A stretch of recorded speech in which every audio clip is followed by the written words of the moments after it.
Hello, good evening, or whenever you come across this, and welcome to the Daily Oracle. So, today we are going to be getting some cards from the Starseed Oracle from the Moonology deck. Happy new moon, happy new phase. We're going to get a card from the Daily Crystal Inspiration deck, from the Super Attractor, the Messages of Cosmic, and the Angel Number deck. I just prayed over all of these cards and shuffled them very well. So we're going to dig in first to what is this one called? The Starseed Oracle for the main energy out for collective. What is it that we need to know for our best and highest good? Please and thank you. Ooh, that one went a little ways. Oh, I got a couple. Ooh, oh my gosh, this is cool.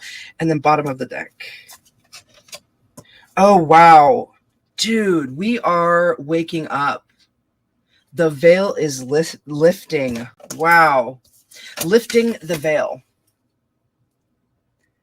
All of those colors, it's like walking through sheets with picture shows on them, a sun illuminating us to keep walking through, like pulling back.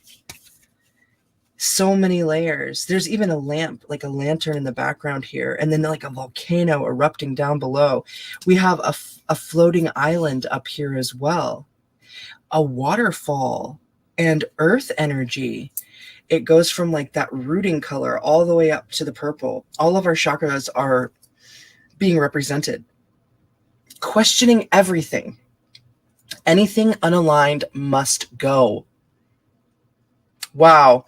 Oh my gosh, too, there's like a UFO up in here.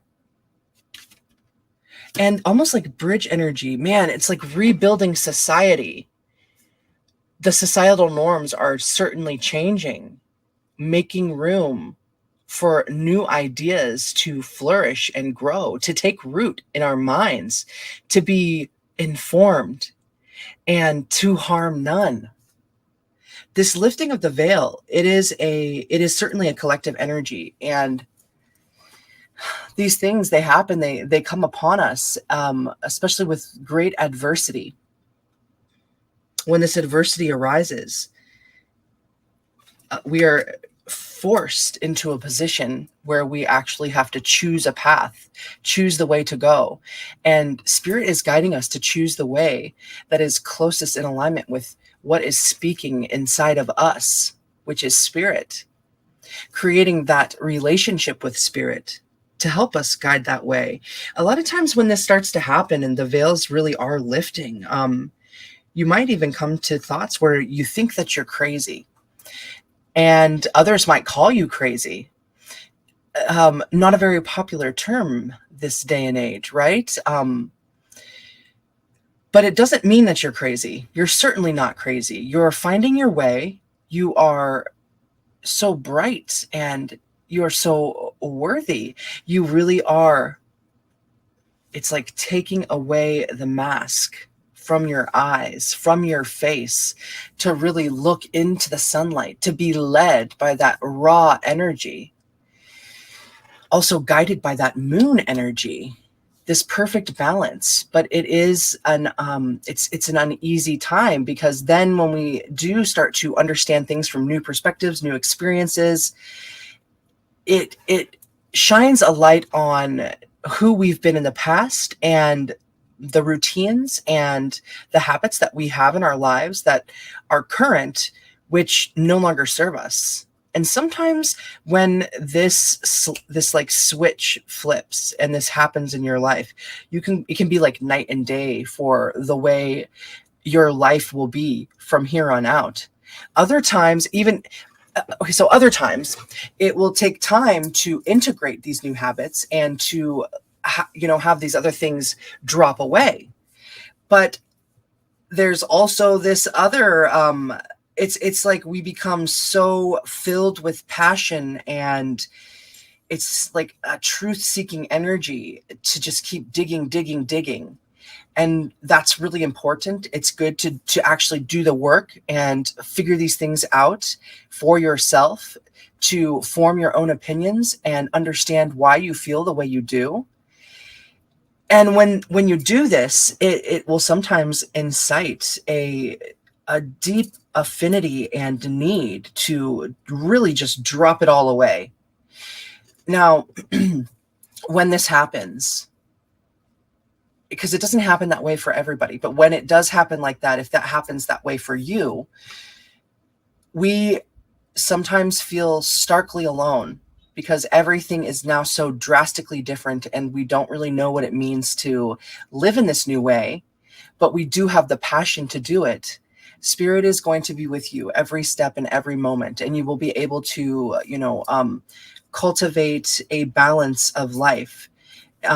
Sometimes when this happens, also people that have been around us for a long time, they will no longer be people that vibrate on the same level that you are beginning to vibrate on, a much quicker vibration, closer to spirit. And we can find balance for that as well. Other times when that happens, it's not so simple and easy as that. It's like our moms and our dads, or our brothers and our sisters, our family members. And we learn to hold compassion for those that we disagree with. And that is the beauty of this life thing, this earth school thing, that we are allowed to have different thoughts.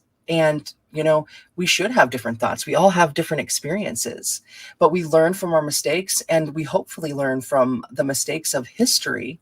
And we hold a compassionate spot for the people in our lives that still will remain in our lives. And maybe we have different boundaries that we learn to create so that we can still flow freely while we can support them to flow freely and not be as involved, right? Not be as involved, at least not in the way that you once had been, because we are building a new earth. That 3D, 5D shift is upon us. You might be called to a more liquid lifestyle, like more like going through fasting and going through liquid fasts, drawn to having more shakes and green drinks and having a lighter physical body. When we have that clean physical body, this temple of ours is so clean when it is being powered by the nutrients grown from the earth and powered by really more of a liquid lifestyle. The veils become thinner. Your sensitivity becomes thinner to the veils, and your connection to spirit becomes stronger as well. When priests, they do exorcisms, there's a fasting routine that they go through for weeks beforehand, and that's because you are in much closer contact to spirit when your body is really clean, and you are either doing like a water fast, or you're doing juice fasts, or you're doing like vegetable juicing and things like that. Tinctures, herbs, there are specific plants that help you become more in tune with spirit. Plant medicines are really important to our health. And it also has to do with just having a lightness of your heart, a lightness of your soul to connect into spirit that way. And you have to be the one that listens to your body. I'm not counseling you to do one thing or the other. I just am explaining what I'm feeling, I'm seeing in my head, I'm hearing in my head, and relating it to my past experiences, the things that I've learned, and also to a community of people that I've talked to about these sort of things before. So with this lifting of the veil, this new earth coming, we are led by the lightness inside. We are led by a compassionate heart. And that compassionate heart is led by deep emotions and being able to hold the balance of those emotions, negative, positive, as you assign them. Nothing is ever really negative or positive. It really is how we assign them. There are cycles in life, and we learn to work with them. And that's why it's really important to learn more about what the planets are and where they are up in the constellations, what houses they're moving into, and what sort of energy that's then infusing into the earth. Because things, they are a changing, and you are a part of that.